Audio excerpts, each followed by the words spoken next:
Have you suffered from crippling self-doubt when you upload your mix? Whether you're a bedroom musician putting out their first record on Bandcamp or YouTube, or a seasoned professional working with international best-selling artists, we all end up with crippling self-doubt at some point. But I think it's really important, before we reach for the internet forums and start asking our colleagues what they think of our work, I think it's really important that we consider the three main tiers of hierarchy in terms of releasing a record as to whom we have to satisfy. First up, the artist.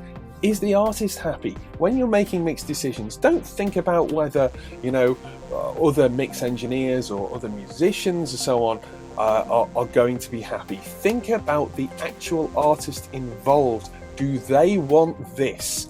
Is that how they want their music to be represented? That is key. But even if the artist is happy, you might not satisfy the label. So at the back of my head when I'm mixing, I'm always thinking, what is the label sound? What is the direction that the label want to take with this artist? And try to superimpose that on top of the artist's requirements. For instance, the artist might want loud vocal. The label might hate loud vocals. So, maybe I try and make the vocals sound louder whilst actually not being any louder. More about that in my other videos.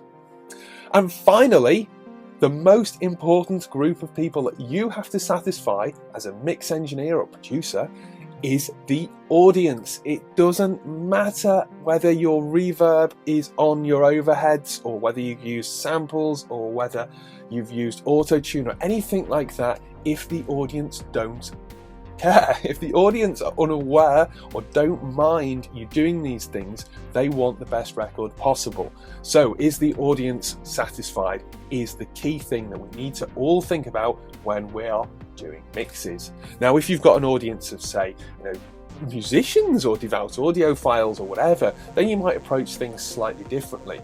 But if you're making pop, think about the pop audience. If you're making rock, think about the rock audience. If you're making jazz, smooth blues, whatever it is, EDM, you've got to think about how the audience will receive that. And that is how you mix a record.